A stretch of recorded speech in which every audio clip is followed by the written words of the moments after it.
Ahora sí, unos segunditos, vamos a ver.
Ya lo pude acceder desde acá, ya estaba.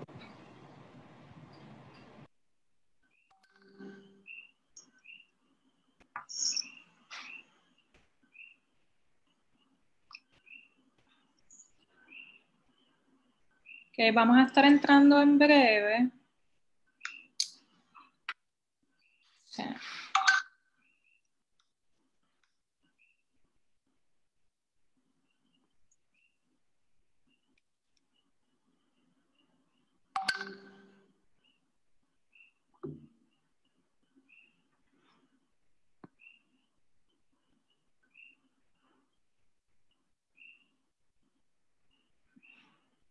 Bueno,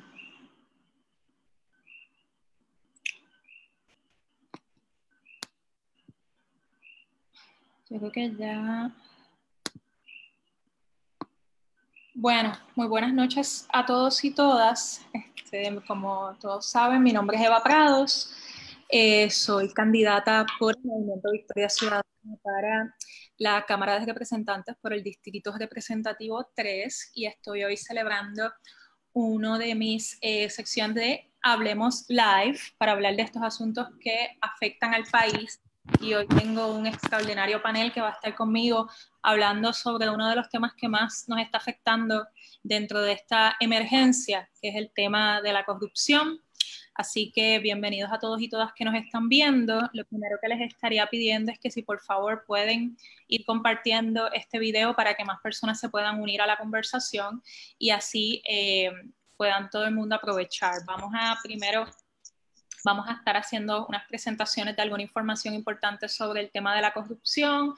Cada uno de mis invitados e invitadas van a estar dando su opinión sobre estos distintos temas y también vamos a abrir a una sección de preguntas del público. Así que están más que invitados e invitadas a también dejar sus comentarios en este mismo Facebook Live. Así que súper contenta, como les dije, con el panel que tenemos hoy y más con que apenas hace una hora tuvimos una conferencia de prensa de la gobernadora hablando precisamente de estos temas, así que estamos más que al día con lo que está pasando en el país y me gustaría precisamente compartir con ustedes algunos datos y también pues los invitados que tenemos en el día de hoy. Primero pues tenemos conmigo a David Carrasquillo. David Carrasquillo es un compañero planificador que va a estar conmigo hablando un poco del impacto que ha tenido todo este tema de la corrupción en cosas tan importantes como el acceso no solamente a fondos para ayudar al país a recuperarse en las distintas emergencias, sino también el impacto que tiene esto en las comunidades directamente.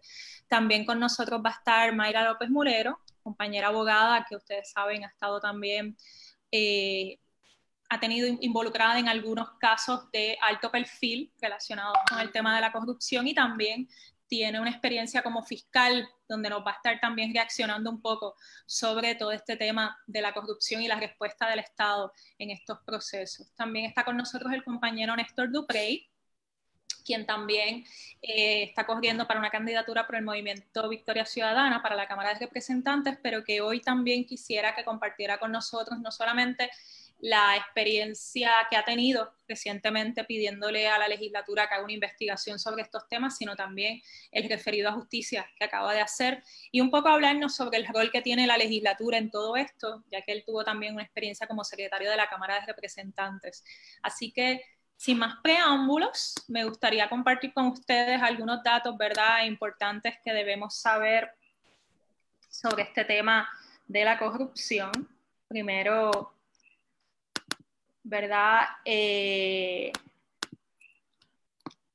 Aquí, ¿verdad? Para que todos estemos un poco en la misma línea, Puerto Rico actualmente es el 10º estado dentro de las jurisdicciones de Estados Unidos en convicciones por corrupción. En la última década, la Fiscalía Federal en San Juan ha logrado 375 condenas en temas de corrupción.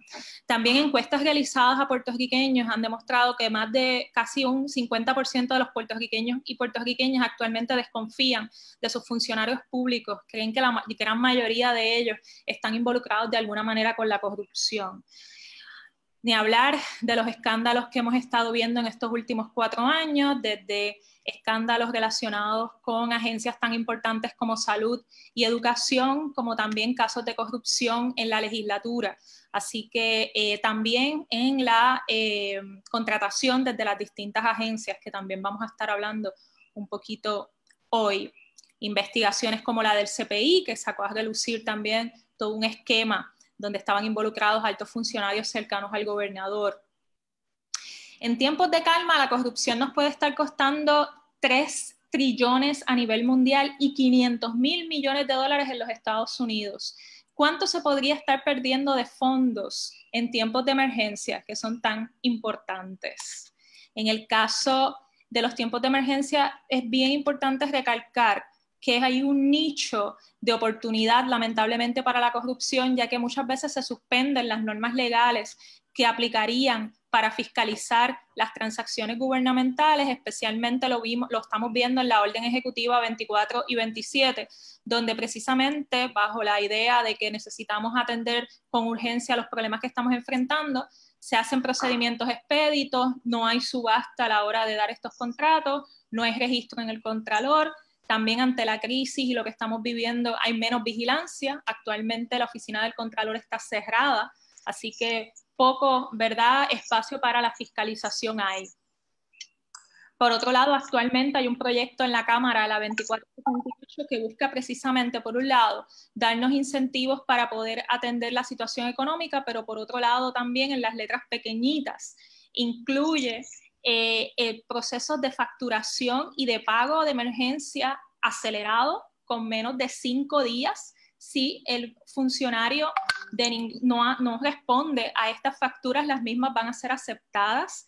Y lo increíble de estos procedimientos que se están creando actualmente desde la legislatura es que si en esa misma factura el funcionario tiene algún reparo porque hay alguna inconsistencia, tendría que ir el funcionario público al tribunal a cuestionarlo con el proveedor. Así que facilitando más este tipo de esquema de corrupción.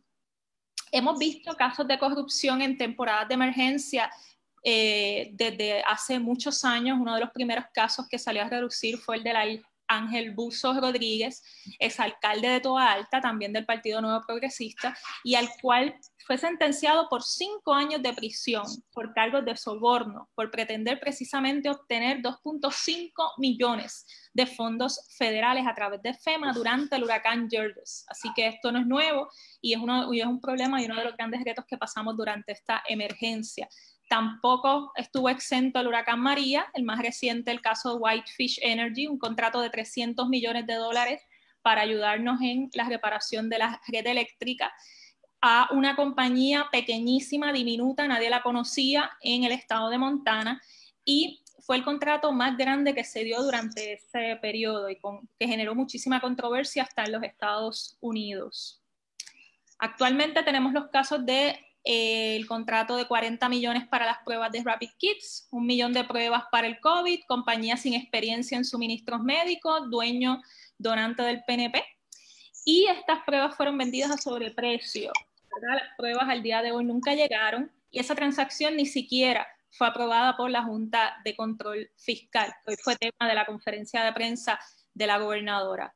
Por otro lado está la investigación que se está llevando a cabo, que vamos a hablar un poco más adelante, también sobre la contratación de ventiladores, que también fue un contrato que se quiso hacer a la ligera y donde hubo, ¿verdad?, presión, según ha declarado la ex secretaria de Salud, ha recibido presiones para que ese contrato se hiciera en menos de 20 minutos y todo lo que ha surgido alrededor de este esquema.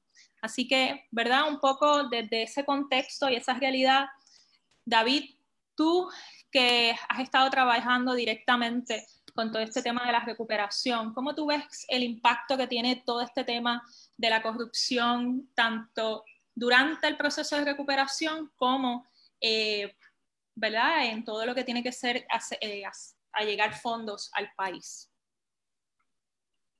Bueno, saludo a todo el mundo. Este tema de la corrupción fue un tema sumamente amplio.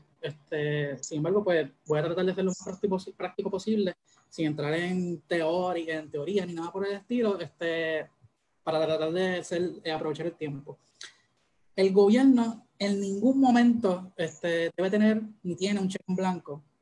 Y la corrupción no se limita, o por lo menos mi visión de la corrupción, no se limita exclusivamente a las gestiones o no gestiones del gobierno, sino que la corrupción puede estar en diferentes entidades, diferentes actores del proceso, tanto en el sector público como privado, tercer sector, e incluso muchas veces también yo incluiría a la población en general.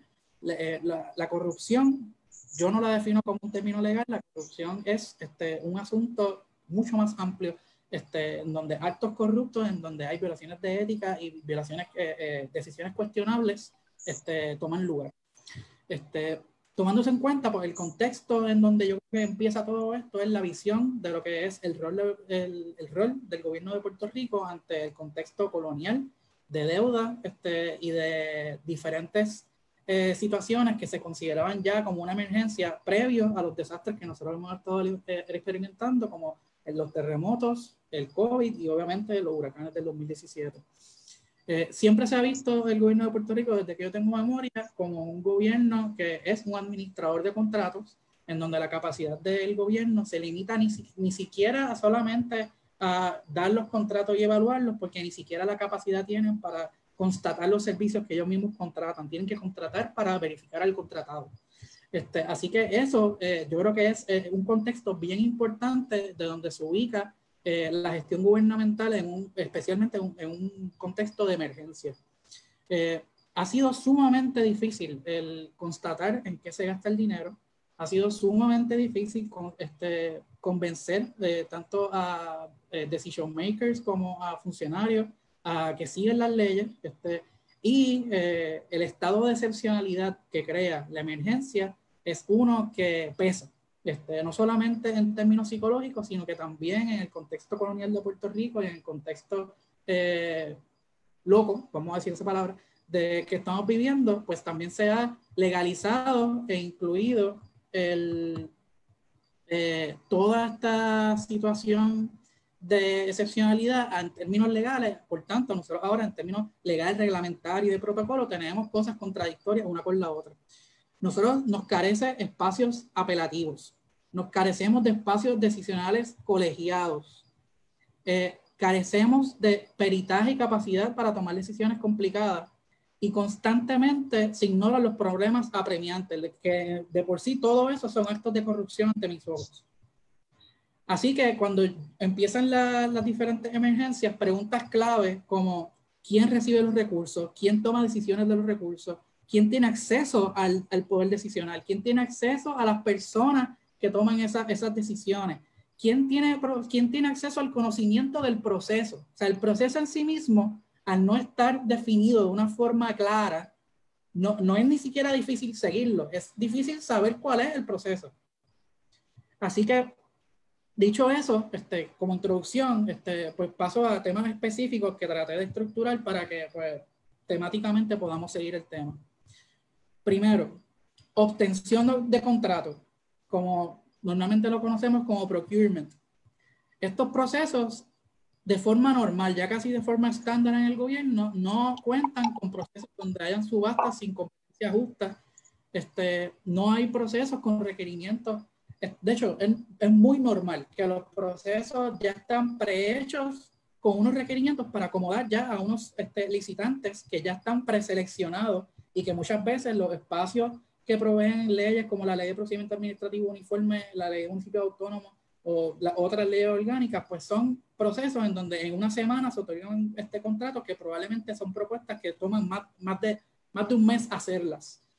Así que eso definitivamente es un lugar donde se debe comenzar a hacer algún tipo de reforma de forma amplia para enmendar estos procesos. A nivel internacional se estima de que hay un número sustancial de proyectos que cuestan un 50%, que el costo del 50% del proyecto es corrupción. Y en Puerto Rico, a pesar de que no tenemos un estudio a ese nivel, yo estoy seguro que podemos sobrepasar esa cifra sin ningún tipo de problema. Yendo por departamentos y por agencias gubernamentales en temas post-desastre, tenemos muchísimos ejemplos. Ya tú mencionaste algunos en tu introducción. En el caso de la Autoridad de Energía Eléctrica, no es solamente el caso de Whitefish, sino que el protocolo en el plan maestro para el restablecimiento de los servicios eléctricos fue violentado innumerables veces, y cuando se hace el trabajo, que es casi es un dolor de cabeza de georreferenciar cuál era el orden que se supone que se siguiera en el protocolo, lo comparas con el orden que se hizo y tú puedes correlacionar la cantidad de muertes precisamente porque no se siguió el protocolo de darle luz a este hospital primero, o ir a esta égida, ir a esta comunidad, para hacer favores que muchas veces se pueden ir para atrás y buscarlo. Sin embargo, porque es un trabajo tan y tan titánico para probar algo que se sabe que no se ha podido completar. Tenemos el Departamento de Desarrollo Económico, que ha empujado muchísimas políticas públicas a nivel económico en donde se han creado instancias de discrecionalidad cuasi absolutas. El mejor ejemplo de eso es la reforma de permisos, y no se queda atrás la implementación de las zonas de oportunidad, en donde tú tienes instancias e instituciones completas como la Junta de Planificación y la Oficina de Gerencia de Permisos, que son agencias dedicadas a hacer eso. Sin embargo, se le está dando un bypass para crear espacios de discrecionalidad para que personas que no tienen el peritaje para tomar decisiones las tomen. Y la gran mayoría del comité original que se nombró de ese para zonas de oportunidad, la mitad de ese corillo eran bros del chat. Así que a ese nivel estábamos. Después tenemos la Junta de Planificación, en donde tenemos todo el proceso de los mapas de calificación, que fue un proceso que agitó al pueblo puertorriqueño, porque era un proceso que mediante procesos sumamente expeditos que se dieron precisamente las vistas públicas durante el proceso de, yo no sé cómo llamarle, el verano del 2019, mientras la gente estaba en la calle, a la misma vez la Junta de Planificación estaba haciendo vistas públicas para cambiar todas las calificaciones del pueblo de Puerto Rico. También la Junta de Planificación incurrió en una de las prácticas que ya expliqué de hacer un RFP o una convocatoria para un contrato multimillonario y dio creo que fue un mes para hacer una propuesta para hacer todos los planes de mitigación de Puerto Rico, y lo hizo una compañía, y resulta ser que por casualidad de la vida esa compañía tiene vínculos laborales entre el hijo de la presidenta de la Junta de Planificación y la compañía. Así que siguen saliendo ejemplos una y otra vez. En cuanto al Departamento de la Vivienda y el plan de acción, y antes de entrar del plan de acción, no es coincidencia de que Wanda, sin una justificación clara, despidiera al secretario del Departamento de la Vivienda.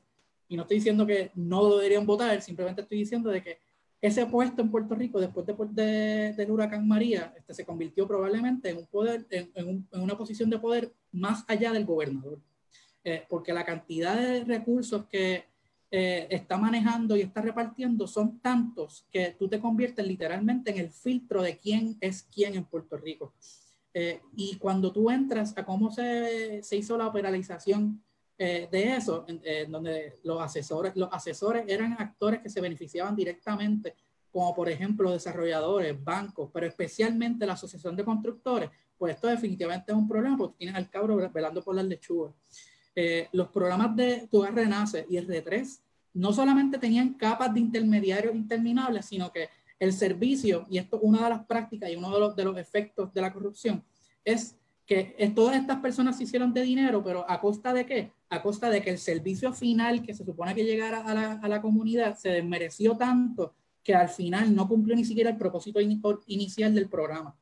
En el caso de R3, o sea, porque casi todos nosotros hemos escuchado de Tobar Renace, el desastre que fue, pero en el caso de R3, que estamos hablando de $2 billones, ya se gastó el 60% de esos fondos y no se ha puesto ni un solo clavo en ninguna casa porque todo se ha ido en promoción, en diseño, en call centers, en contratos con los municipios. Y eso es una falta de respeto tan y tan brutal, pero por la definición legal no es corrupción, porque todo esto es legal.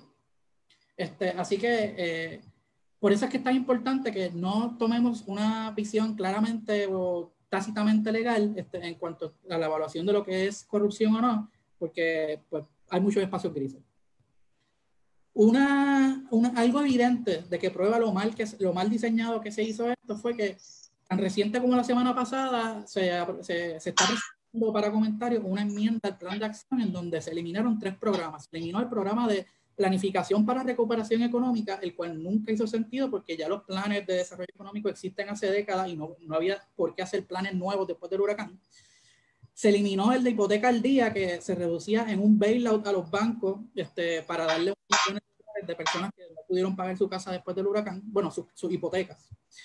Y los proyectos estratégicos de desarrollo comercial que fueron diseñados tanto por Vivienda, Desarrollo Económico y Core 3. Y ahora que llevo a Core 3, vuelvo, espacios que sustituyen agencias. En el caso de Core 3, es una agencia coordinadora para tramitar los asuntos de FEMA y el gobierno de Puerto Rico. Sin embargo, esto se crea por orden ejecutiva un mes después del huracán. Y esa institución o agencia que se crea por orden ejecutiva de repente sustituye labores esenciales de leyes orgánicas de agencias tan importantes como la Junta de Planificación y la Oficina de Permisos, entre muchísimas otras. El plan de recuperación que hizo Core 3 hizo un estimado de que la recuperación iba a costar $125 mil millones o 125 billones de dólares, como lo quieran decir. Sin embargo, nunca se presentó un estimado de costo de por qué llegaron a ese número y cómo llegaron a ese número. Igualmente, pasando a FEMA y Homeland Security, ellos nunca hicieron un damage assessment, por lo menos de forma pública, en donde se justificara la cantidad de dinero que estamos entrando ahí. Y no estoy diciendo que 125 mil billones no sea la cantidad, pero para tú asignar fondos tiene que haber data, tiene que haber información que apoye esas decisiones. Y hablando de eso, pues la pieza de información más importante después de un desastre o una emergencia es quiénes son los afectados. Esa información se levantó. Las inspecciones que FEMA hizo a cada casa, por más fea y rough que sea esa información existe. Esa información nunca se ha hecho pública a un nivel que se pueda analizar. Siempre han sido datos agregados a todo nacional o municipio. Sin embargo, para la asignación de proyectos, eso no sirve en el sentido de que al final la declaración de emergencia cubre toda la isla y todo el mundo puede recibir dinero por igual. Y eso es un problema serio porque no hay una accountability para poder justificar de cómo la comunidad A va por encima de la comunidad B. Entonces, finalizando ya acabando con las diferentes agencias, mi experiencia, que mi rol en aquel momento como presidente de la Sociedad Puertorriqueña de Planificación se convirtió en uno totalmente de whistleblower. La postura del gobierno fue aplastar todo lo que era crítico. Usted no tiene idea de cuántas veces yo escuché: escoge tus batallas, no te autoexcluyas del proceso, play ball, alguien con tus capacidades no debería estar en las gradas, debería estar haciendo. Tienes que tener cuidado a quién le dice esas cosas. Todos estos espacios, ninguno tiene una forma de hacer querellas de forma anónima. Y la prensa ayuda a veces, pero a veces no ayuda. A veces tendencias sensacionalistas pues no permiten el que los niveles técnicos que se necesitan para poder entender un issue se puedan transmitir. Así que los dejo con, definitivamente hay un issue de acceso a la información, y cuando digo información no estoy hablando de datos, estoy hablando de que los datos sí obviamente tienen que estar disponibles, pero también tienen que haber entidades que los analicen y les conviertan en información para que la gente pueda hacer algo con eso. Y como resultado final, pues las comunidades definitivamente en algunos casos tienen servicios desmejorados, pero en el caso de Puerto Rico y sus desastres, pues ni siquiera eso, es que no han recibido servicios. Súper, muchísimas gracias, David. A eso se añade, como un poco habíamos hablado, ¿no? Los retos que ahora mismo Puerto Rico representa, que sé que has tenido experiencia y luego lo podemos hablar más adelante, en el Congreso de los Estados Unidos, porque sabemos que una de las excusas que han estado utilizando el Congreso de los Estados Unidos ha sido, y también el gobierno del actual presidente Donald Trump, en los problemas de corrupción que Puerto Rico representa, y me gustaría luego hablar un poco sobre eso. Pero para darle también oportunidad a nuestros otros invitados e invitadas para que nos den su opinión, Mayra, escuchando un poco el escenario que hemos presentado de los problemas de corrupción que estamos viendo un poco desde el macro hasta en el día a día, ¿cómo tú ves la respuesta de, ¿verdad? Las agencias que se supone que investiguen y atiendan estos asuntos, como es el Departamento de Justicia? ¿Cómo se supone que se dé el proceso? ¿Y cuál ha sido tu experiencia con el manejo de estos casos a nivel local? Mira, Eva, saludos. Para mí, antes que nada, quiero darte las gracias por esta invitación a esta conversación. Saludos a David y a Néstor. Quiero establecer varios puntos antes de contestar a tu pregunta. Primero, tengo que hacer unas excepciones a algunas premisas articuladas como punto de lanza para la conversación, porque me parece que no son necesariamente totalmente correctas. Así que en el tema de la corrupción es importante entender varios asuntos. Primero, la corrupción está enmarcada en cuáles son los deberes del cargo que tú ejerces como funcionario público y cuáles son los deberes que te corresponden desde las entidades privadas y cuáles son los valores que te habitan como ser humano. Así que es importante entender que no podemos mezclar conceptos de ética, moral, corrupción y acciones delictivas como si fuera una misma cosa. Con mucho respeto, ¿verdad? Pienso que hay que definir los conceptos antes de pretender hacer los análisis, porque podemos inducir a confusión y ya estamos bastante confundidos. En mi caso, debo decirte que te conozco a través de mucho tiempo de trayectoria, los temas desde distintas perspectivas, desde que estudiaba, desde los puntos teóricos, filosóficos, hasta los puntos más prácticos. El tema de la corrupción en Puerto Rico está enmarcado en el interés de servirse bajo el manto de la hipocresía de que vengo a ayudar al prójimo. Ante la hipocresía y la mentira de que realmente lo que estoy buscando es cómo yo me inserto en las estructuras de poder para dar la mordida. Puerto Rico es un país altamente hipócrita en ese contexto. La corrupción no se da en el vacío, tiene muchas caras. Y eso es importante entenderlo, porque si tú quieres combatirla, tienes que entender y meterte en las entrañas del monstruo. Así que, haciendo esa salvedad, hay muchas cosas que ha dicho David que comparto. Hay muchas cosas que ha dicho David que me parece que no son totalmente correctas. Pero en esencia, la preocupación que enlaza a los protagonistas de esta conversación es la misma.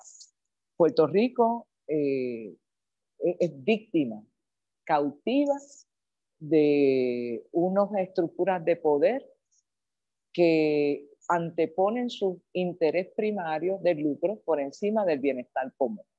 Vengo a servirme, vengo a utilizar el poder para aplastarte y para lucrarme y para hacerme rico a costa de tu ignorancia, de tu partidismo.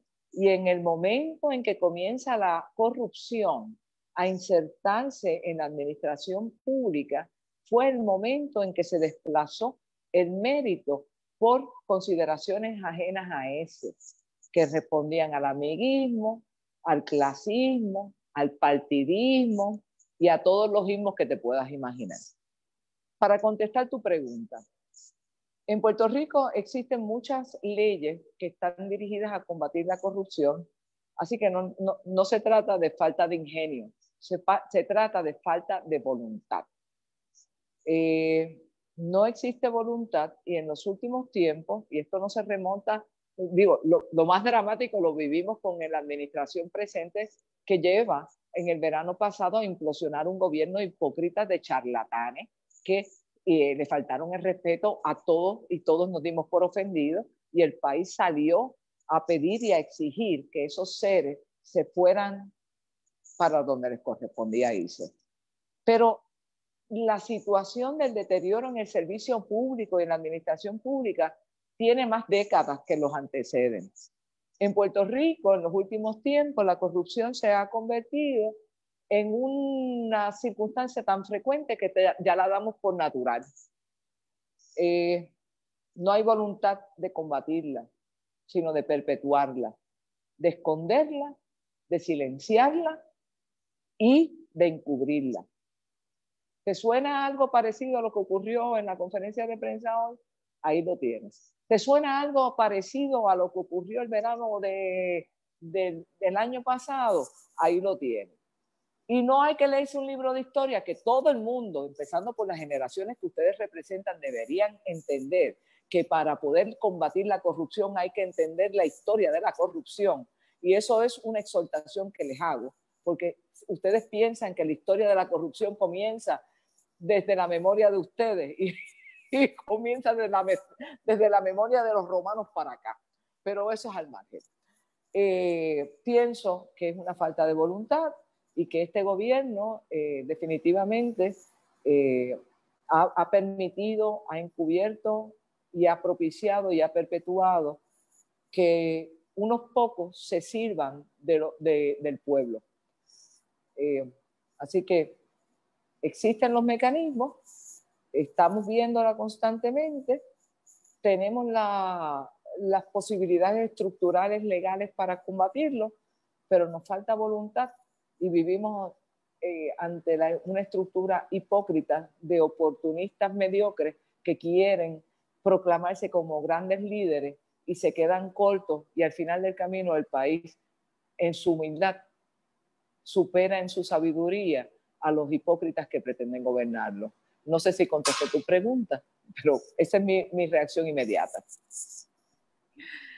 Néstor, ¿cómo reaccionas esta primera reacción también, aprovechando, verdad, que ya has visto un panorama un poco, la experiencia de David, más en el diario vivir del trabajo que se está haciendo en el proceso de reconstrucción, ya Mayra expresando, ¿verdad?, la falta de voluntad política que ella entiende que hay para que se investigue y se procese estos casos? ¿Cómo tú lo ves desde también el espacio legislativo al cual participaste en algún momento y cómo estás viendo lo que está ocurriendo actualmente en el país?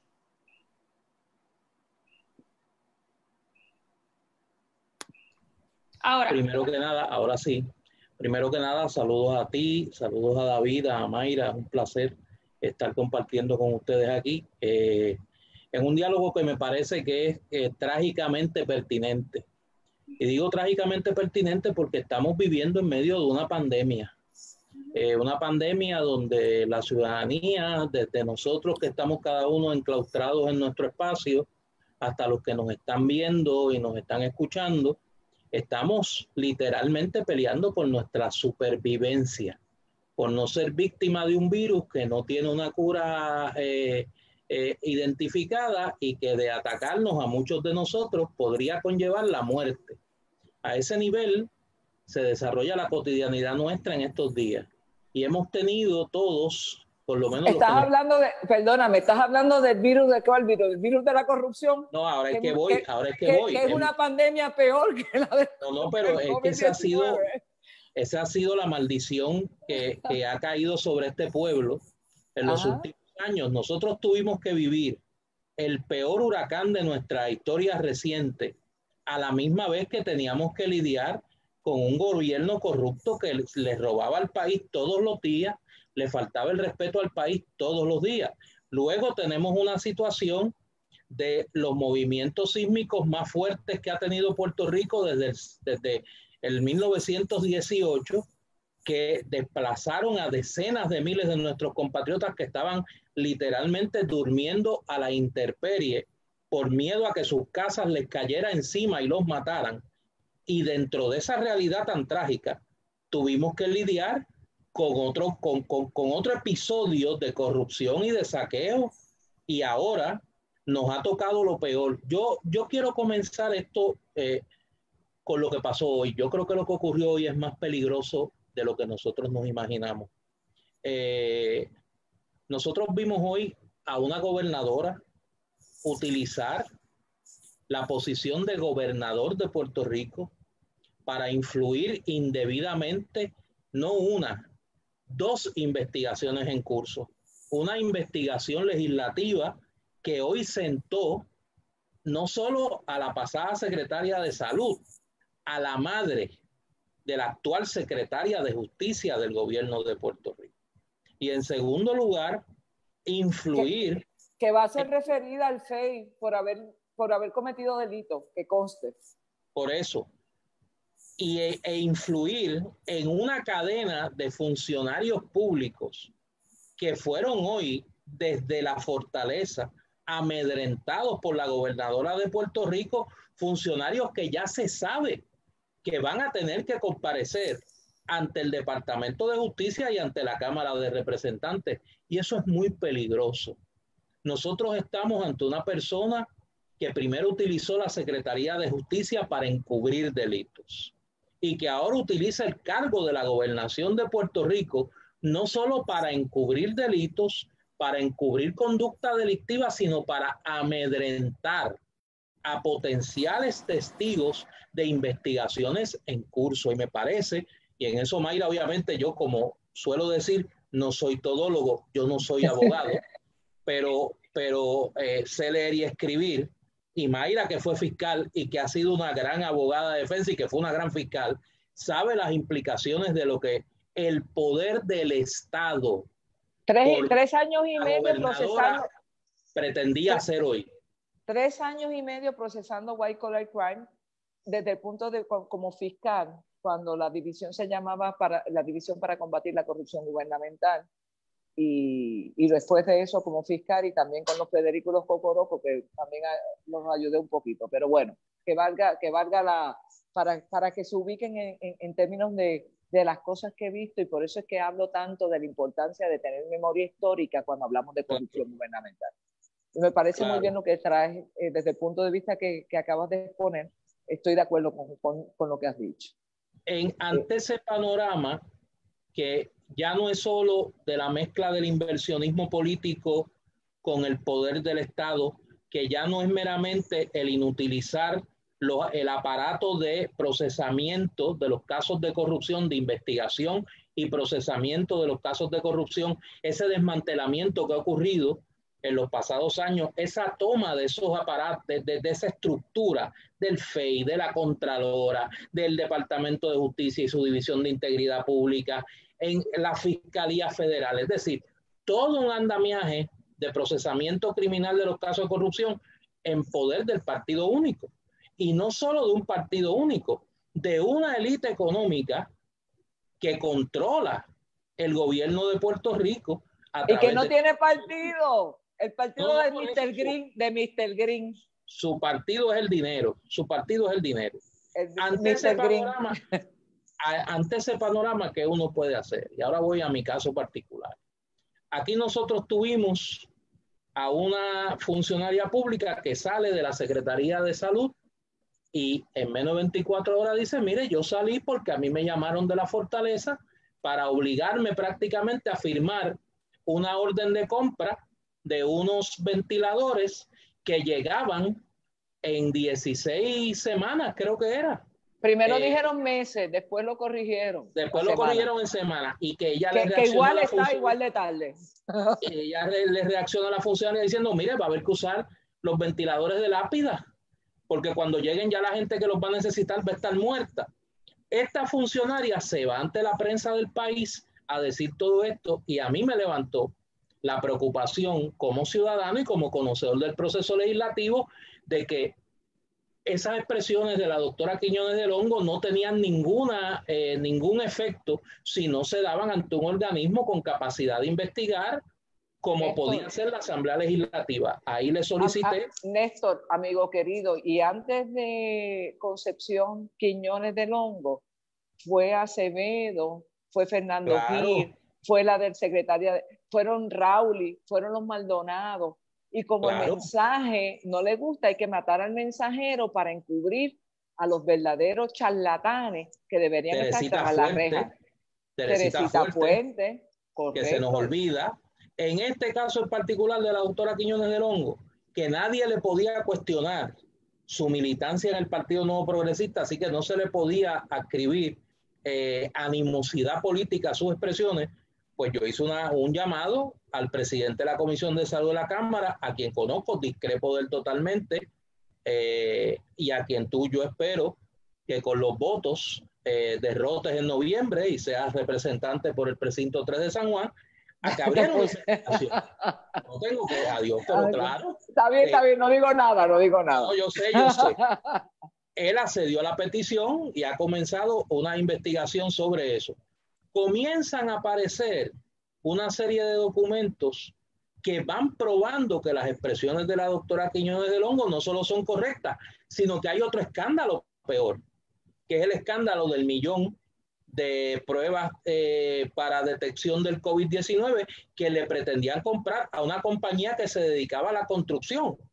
Esa es la versión, esa es la versión oficial. Esa es la versión oficial, claro. Vamos a ver la verdad después de eso. Claro, estamos comenzando a escuchar la verdadera melodía.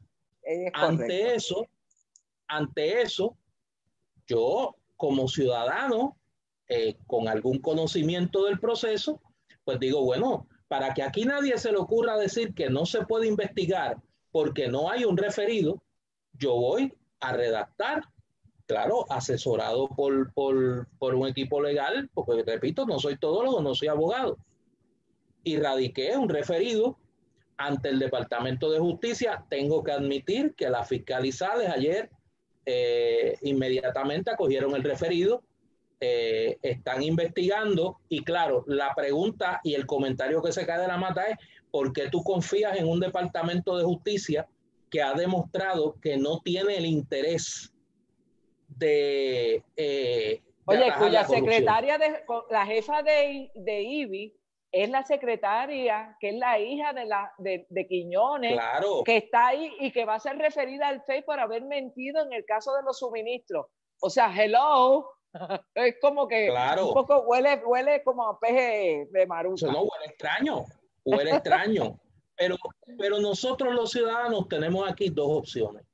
O nosotros nos quedamos de brazos cruzados ante todo lo que está pasando y decimos, bueno, no se puede hacer nada, aquí todo está podrido, o nosotros comenzamos, y es lo que yo intenté hacer, a poner contra la pared a la estructura del Estado.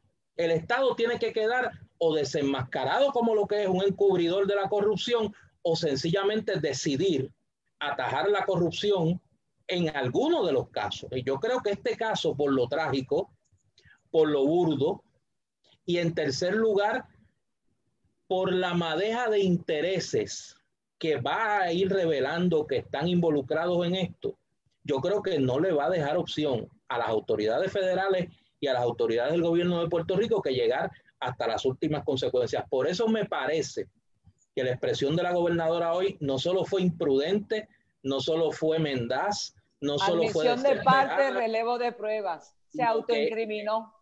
Levanta una serie de argumentos que lejos de disipar las dudas, las aumenta y que pone una presión mayor en el aparato investigativo para llegar hasta el fondo de toda esta cuestión. Néstor, perdóname que yo te reaccione y discúlpame con mucho cariño y respeto. Mira, la emergencia de la pandemia es repetir lo que es un patrón de conducta.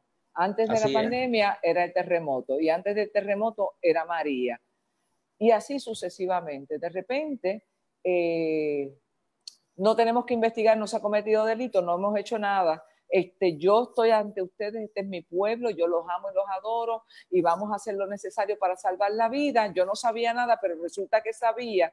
Ahora resulta que sí se hablaba de esto, no me dieron, no, o sea, jamás me dieron los detalles. O sea, por favor, es lo que pasó en los suministros de Ponce. No, yo no sabía que existía. Se caían, ya tú sabes, de bruces, diciendo que no sabían y después sí todo el mundo sabía. Mira, tenemos a una persona que no merece ninguna credibilidad y para mentir tienes que tener buena memoria. El problema es que los puertorriqueños perdemos la perspectiva. La corrupción gubernamental, para mí, como conocedora de este tema en profundidad, te puedo decir lo siguiente. La gente me critica a veces porque la gente no conoce cuál es la función de un abogado de defensa. Dice, no, pero ¿por qué ella acepta ese caso? Porque es bien fácil. Aquí te acusan, después te linchan y después investigan. Pero si vamos a entrar en ese código de cuáles son las conductas más repudiables, en términos del daño que provoca a la humanidad, para mí, la corrupción, el crimen de cuello blanco, es tanto igual temible que quitarle la vida a un ser humano, porque la corrupción se viste de blanco y de la honorabilidad y le quita la vida al país de poquito a poquito, y hablamos de Kelleher y hablamos de Fajardo y hablamos de destruye las instituciones públicas, destruye las instituciones de gobierno. Claro. Y en mi opinión, ustedes que están aspirando a insertarse en las soluciones para traer nuevas fórmulas, mi única comentario con mucha humildad es que la corrupción tiene un historial histórico que si tú la quieres entender la tienes que estudiar para después poderla combatir. Y el problema que vivimos es que muchos de los que tenemos buena voluntad, se nos olvida entender que el perfil del corrupto se repite a través de civilizaciones y que si los conoces, los tienes que exterminar, tiene que haber una consecuencia. Y yo te puedo dar algunas ideas cuando llegues y ganes tu interés de formar parte de... Yo con gusto te aporto algunas ideas. A Eva también. Y no sé si David está por ahí también. Pero este tema es un tema bien complejo, es un tema bien profundo. Y yo creo que no nos va a dar tiempo hoy para agotar el tema, pero ciertamente lo que no podemos hacer es enñangotarnos y lamerle los pies a los que nos están oprimiendo y nos tienen encarcelados por decreto, imponiendo y quemando la Constitución so color de que nos quieren salvar la vida. No me quieras tanto, que yo me cuido la vida, yo me cuido solito. No me quieras decir a mí que me estás cuidando y que me amas tanto y me estás pateando y me estás robando todos mis derechos constitucionales y me estás quemando mis libertades so pretexto de que no. Sobre todo cuando tú no haces tu parte como Estado y cuando la culpa es del pueblo. En serio, conmigo que no cuenten para repetir el discurso. Yo estoy de acuerdo contigo, Mayra. Yo creo que hay que conocer la historia de la corrupción. Y yo creo que aquí el ñangotarse, como tú lo llamas, no es opción. El rescate de las instituciones públicas aquí en Puerto Rico es un imperativo urgente. Yo creo que la corrupción le ha hecho un grave daño al país, no solo en el dinero que le ha robado, los billones de dólares que nos ha costado la corrupción en las pasadas décadas, sino que ha convertido a este pueblo en un pueblo cínico frente al poder. ¿Tú te acuerdas de Guillermo Gil? Claro. Él dijo que la corrupción tenía nombre y apellido. Y el apellido se sigue perpetuando, mi hermano. Y el problema hace 20 años sigue perpetuándose. Y ahora y ahora lo tenemos diciéndonos cómo opera el coronavirus. En serio, que hay que ser bien cínico y bien charlatán.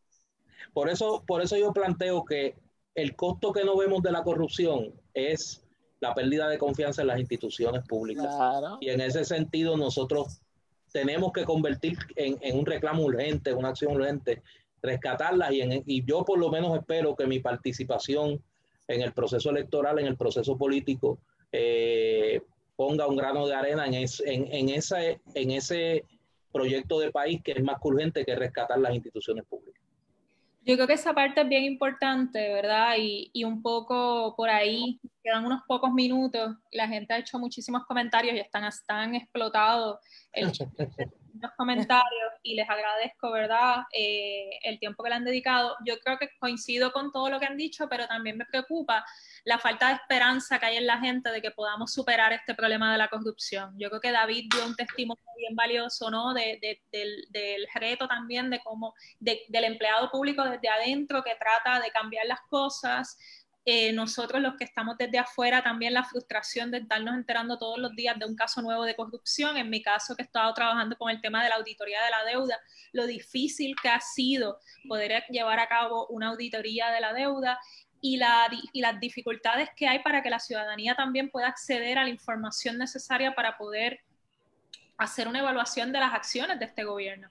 A mí me preocupa mucho que actualmente escucho investigación, pero no vemos más nada y entonces luego tenemos que ver la intervención del gobierno federal y es a través de la intervención del gobierno federal que pasan cosas y mientras eso ocurre nosotros quedamos en vergüenza frente al mundo. Ahora mismo estamos frente a una pandemia que va a ser, esta quizás es la emergencia. Yo estaba hablando con una compañera experta en corrupción y ella me decía, quizás este es el estado de emergencia más serio en el cual nosotros nos estamos enfrentando en las últimas décadas, porque aquí no tenemos a la diáspora para que nos ayude. Aquí cuando vayamos a buscar fondos federales tenemos que pelear no con 4 estados que han tenido un huracán, sino con los otros 50 estados. Eso. Vamos a estar enfrentando una realidad de que el mundo entero está viviendo esta situación. Yo tuve una conversación ayer con compañeros hasta de Europa, que la situación en Europa, que a veces pensamos en estos países de Europa tienen más recursos económicos, nada que ver.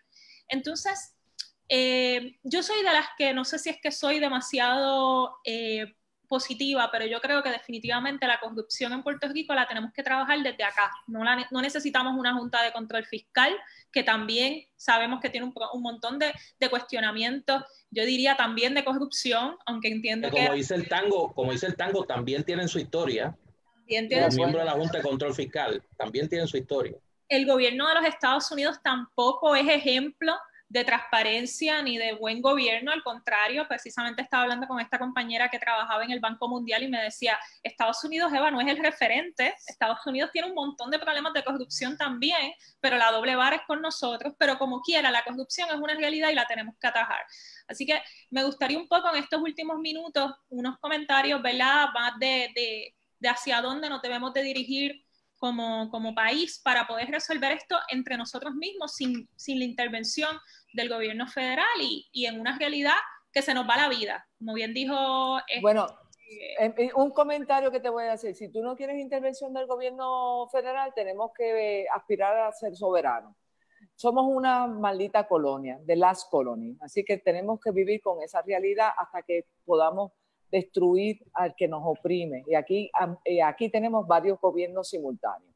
Segunda cosa, la corrupción es un germen que es un flagelo de todas las naciones y le corresponde a cada nación articular su propio discurso para combatirla desde su referente ideológico y desde su idiosincrasia.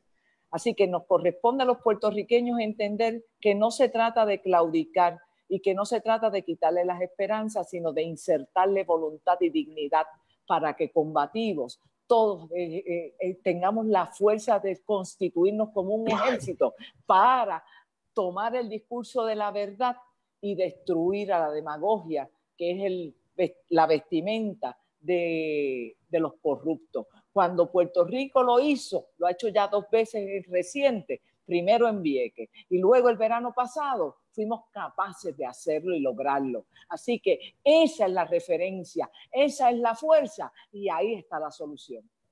Muy bien. David, ¿podemos salir de esto? ¿Hay esperanza?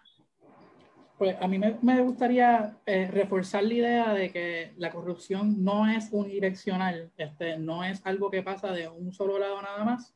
Cuando hay una transacción de un soborno y alguien lo recibe, alguien lo sigue ofreciendo. Totalmente. Y es tan corrupto como el que lo coge. Ese es el Estado de Derecho, eso que le has dicho. Eso es así. Por tanto, o sea, yo como servidor público no solamente me ofrecieron soborno, sino también chantaje.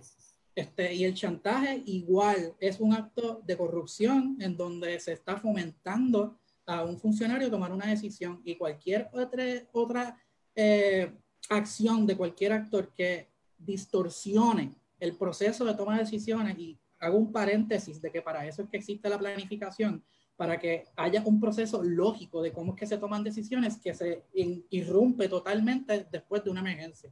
Y ese jamaqueón que hay después de eso, en donde la incertidumbre reina, mucha gente con poder y con acceso a los que tienen poder se aprovechan de eso.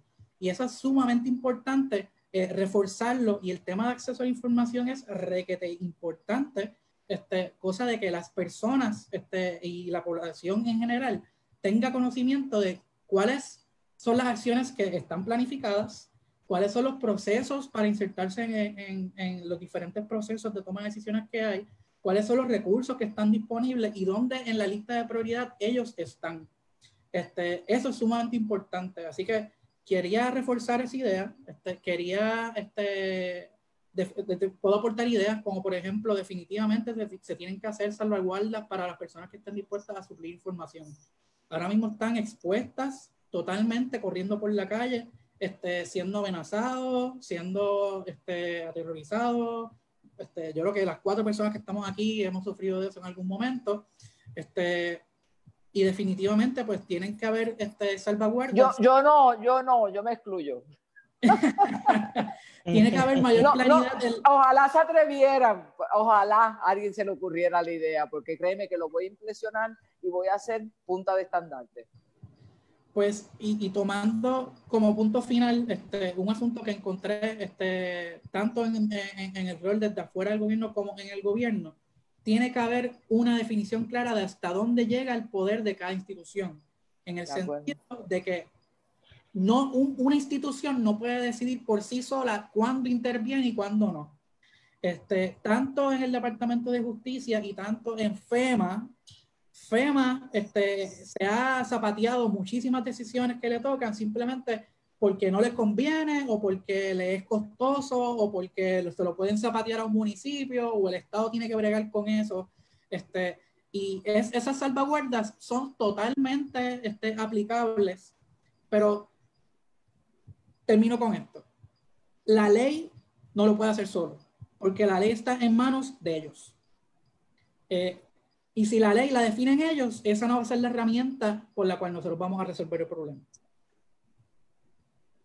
Muy bien. Quisiera también, antes de pasar a Néstor, resaltar que lo que bien menciona David, que no lo hemos tocado tanto, pero el rol de los actores privados es bien importante, porque al final son ellos los que más generan dinero de todo esto, y es uno de los problemas más grandes, porque bien señalamos al político que también le faltó, ¿verdad?, a su deber ministerial, pero aquí el sector privado, como pasa con el tema de la deuda, aquí el que más ganó y el que más a su vez instituyó la creación de más y más deuda no fueron necesariamente nuestros gobernantes, fue la banca. Y si nos vamos a poner técnico, aparte del sector privado, el narcotráfico y la economía subterránea también, que es para que sepan, porque esto tiene esto es un monstruo de muchas cabezas, pero porque como sé que me están oyendo, para que piensen en eso también, que después le damos continuidad, porque definitivamente esta conversación me encanta. Mira, sé que queda poco tiempo. Yo voy a invitar a los que han tenido el honor de acompañarnos en esta conversación a que visiten tanto mi página de Facebook, Néstor Duprey, como mi cuenta de Twitter y en Instagram. Tan pronto anuncié mi intención de ser candidato a la Cámara por acumulación por Victoria Ciudadana, lo primero que dije fue que uno de los ejes centrales de esta campaña va a ser el rescate de las instituciones públicas y la lucha contra la corrupción. Presenté un plan de puntos que podemos fácilmente generar consenso en el país para aprobarlo, pero tiene que haber lo que Mayra señaló al inicio de la conversación.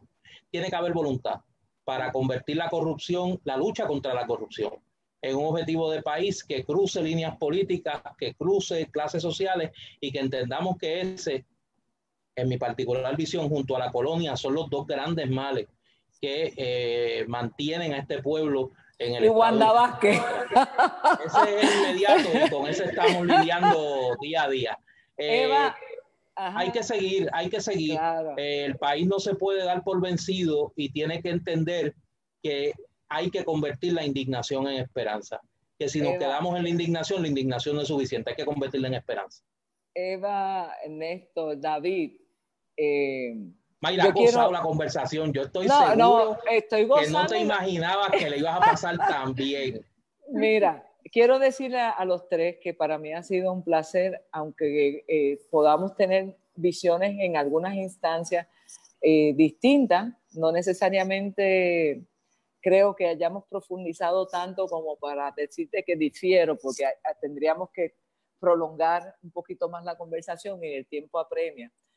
Quiero invitarlos a ustedes y poner a disposición de ustedes. Ustedes saben que yo soy la realenga más famosa de Puerto Rico y que distinto a ustedes tengo un solo partido y mi partido es Puerto Rico.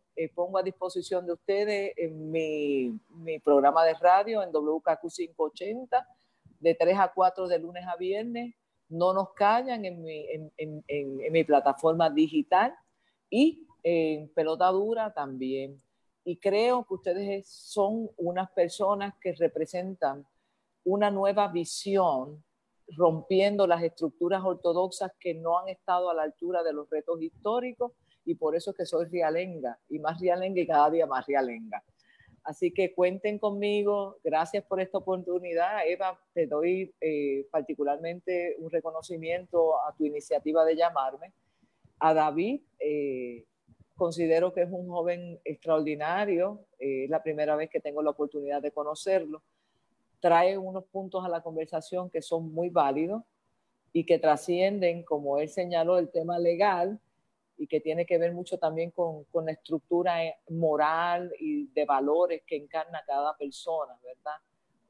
Porque hay corrupción del alma, hay corrupción del espíritu, y esa es tan terrible como el COVID-19, y si no, mira a los riquis de la vida, a los brothers de la vida y a todos estos sujetos que han atentado contra nuestras instituciones, contra nuestra estructura social, porque de lo contrario estaríamos comiéndonos unos a otros. Así que gracias por la oportunidad, mi respeto a los tres, mi afecto, mi reconocimiento. Gracias. Y sobre todo les agradezco que me hayan insertado y que me hayan permitido tener el privilegio de compartir este espacio con ustedes. Gracias. Un abrazo a los tres. Gracias a ti, gracias a todos los compañeros. Coincido definitivamente también con lo que Néstor ha planteado. En mi caso, he decidido, ¿verdad?, también ponerme a disposición y correr en esta candidatura precisamente porque creo en que somos más los que no estamos de acuerdo con un gobierno corrupto, con que unos pocos se beneficien de lo que es el bienestar del pueblo de Puerto Rico. Lo he luchado con todo este tema de la auditoría y definitivamente no veo otra manera de poder cambiar el rumbo del país si no es que nosotros mismos ocupamos esa legislatura, porque definitivamente los partidos que han estado ya han demostrado que no pueden hacer el trabajo como tienen que hacer, se han beneficiado de una manera absurda, y lo más que sufro en todo esto es lo que ha dicho David, el impacto que toda esta corrupción tiene a la hora de la verdad en nuestras comunidades, porque está lo ético, está lo moral, está la indignación, como dijimos, de que se lleven el dinero, pero al final lo más terrible de todo esto es que seguimos teniendo toldos azules en muchas casas de nuestras comunidades, sigue la pobreza en Puerto Rico escalando, sigue nuestros niños sin tener una educación de calidad, no tenemos un sistema de salud para atender esta epidemia, y la realidad es que el pueblo va a morir como resultado de muchos de estos actos de corrupción que están viviendo, y no hay otra manera de hacerlo que nosotros mismos, ¿verdad?, tomar las riendas de este país. Y para eso les agradezco mucho a todos ustedes por haber participado en el día de hoy. Mayra, me encantó que pudieras estar, te lo agradezco mucho. ¿Cómo no? Néstor, que este sea uno de muchas conversaciones para seguir planificando cómo vamos a lograr esa victoria. Y David, tú sabes que David y yo nos queremos mucho, somos amigos y yo lo admiro un montón, y de verdad que te agradezco por todo lo que haces, porque sé que tú todo el tiempo estás haciendo un trabajo bien valioso para el país, que no se ve, y que qué bueno que hoy lo pudiste presentar un poco. Así que, Mayra, yo dime fecha, que yo voy para... Bueno, por lo menos Néstor y tú tienen mi teléfono. Yo no sé si David quiere mi teléfono, pero pásalo por si acaso. Claro. Yo creo que es bien importante, de verdad que sí, y creo que es muy importante continuar la conversación y ojalá muchos jóvenes como ustedes, no estoy hablando de Néstor, estoy hablando de Eva y de David. No, me da mucho entusiasmo ver cómo generaciones más jóvenes se insertan en ese compromiso de país, y para mí es importante reconstruir ese vínculo de generaciones para que nos nutramos unos de otros y terminemos con el culto a menudo y la enajenación, y que podamos entender que todos somos valiosos. Y así se demostró una vez más en el verano pasado, cuando los jóvenes, los viejos, los incapacitados, todos estaban en la calle reclamando justicia para todos, porque todos nos dimos por ofendidos ante los canallas que nos se burlaron y que se lucraron del bienestar del país. Así que yo estoy para ustedes, y ustedes me llaman, que yo estoy para ir en el escenario que ustedes quieran. Un abrazo. Excelente. Y gracias. Gracias. Pues nada, vamos concluyendo. Les invito también, como hizo Néstor, a que aquellos que vean este video le den like a mi página para que puedan seguir las actividades y los demás Facebook Live y distintas propuestas que vamos a ir canalizando a través de las redes durante este periodo. El próximo tema que vamos a estar tocando es inmigración. Los inmigrantes están siendo invisibilizados en todo este tema del COVID. Así que pendiente a mis redes para que sepan sobre el horario de ese próximo Facebook Live, y así vamos a seguir hablando de temas que nos afectan como país y de las alternativas que tenemos, porque alternativas hay y podemos, ¿verdad? No solamente recuperar esas instituciones públicas, sino lograr ese gobierno que merecemos. Así que muchísimas gracias a todos y todas. Un beso, no solamente a mi espectacular panel de hoy, sino a todas las personas que nos están viendo. Así que un abrazo. Y muy buenas noches. Buenas noches. Buenas noches.